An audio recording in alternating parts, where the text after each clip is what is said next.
Soomaaliyeed si kasta ha ahaatee joogo waxay ku adkaatay halgankeedii xorriyadda waxayna ka soo gudubtay dhammaan caqabadahaas iyada oo maanta ka xooggan oo ka taageero badan shalay gudaha iyo horumarka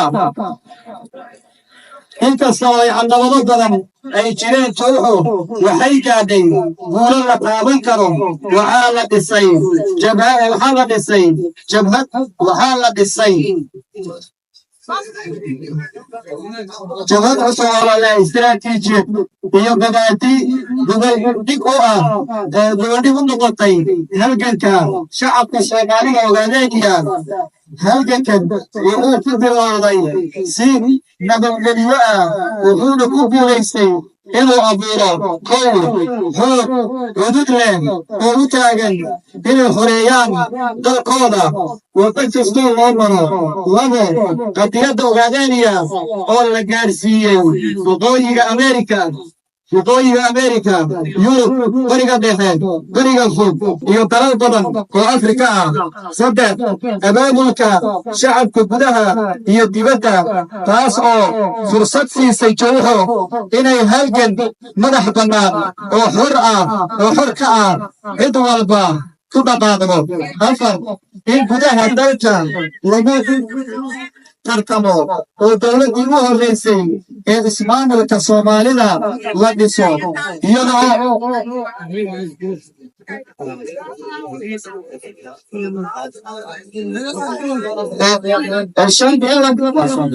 shan in la mideeyo dhulkii Soomaaliyeed ee saddexda qaybood loo qaybiyey maanta 95% dhulka Soomaalida waa mid calaamadaysan oo leh hariirad midaysan maanta qadiyadda ogaadeenaya ay tahay mid la yaqaano oo aan dib loo celin karin marin habaanintii ahayd in labada dowladood Soomaaliya iyo Itoobiya ay isku haystaan dhul waa mid baaba'day maanta waxaa la ogyahay in dadka Soomaaliyeed oo dhul u gaar ah leh oo xooggan oo xaqooda doonaya inay jiraan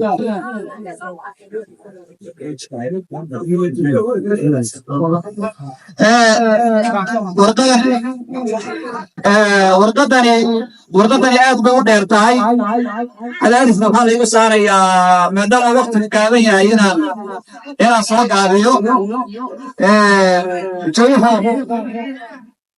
way afartay jirsatay maanta 40 sano gudaheedii baa loo dabaaldegayaa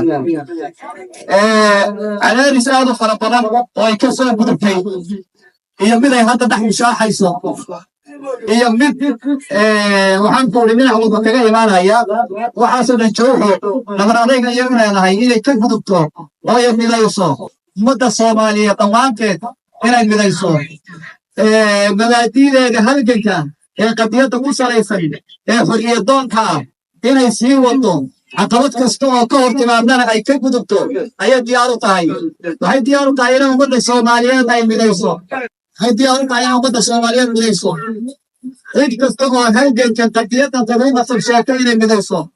in hal meel looga soo wada jeedsado cadowga in gacmaha la isqabsado in aynu ku raadino xorriyaddeena iyo qadiyaddeena si gacmo isqabsi ah inaynu ku raadsanno tobanka sane ee soo socda jowxo waxay diyaarinaysaa xududeeda iyo ummadda Soomaaliyeed inay ka xoroobaan ilaahay idankii gumaysiguna meel xun u marayaa meel aad u liidato u marayaa galgalasho bay soo dhammaatay wuu baktiyey waa la toonfay iilkoon baan la dhigin xabaashay maan Itoobiya lagu ridin وانا كنت اقول ليس الى اله الا انت. السلام عليكم ورحمه الله وبركاته. كل يقول ولن يحرموا ليس وحده يوميها انت سواد ودري قريت وبعدين طلع اسماعيل انا معنا دقائق وقت تسير لنا سنه قوتان ادل سنتين waxay ka malcelinayna inta sida wanaagsan u dhageysanaysa ee qandida iyo inta taageerada ku siiyeen rajaynaysa inay weli iyada taagan haddana si qiim iyo wanaag ku jira u dhageysato waxaan rabaa inaan khudbadaheena kusii socono waxaa inoo diyaarsan kaariyihin suuqaanta oo gabayo iyo dhaantooyin iyo heeso inta isugu jira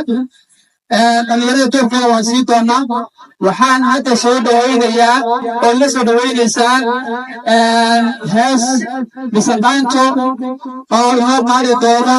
alfanaan أبوان هالجماع أبوان هوش أبوان هوش من سدويو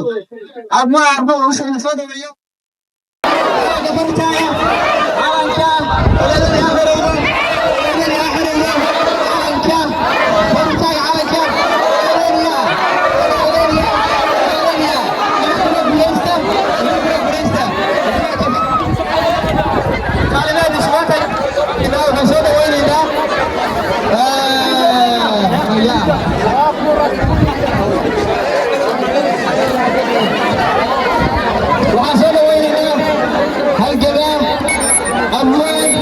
الفنان أموال ثاني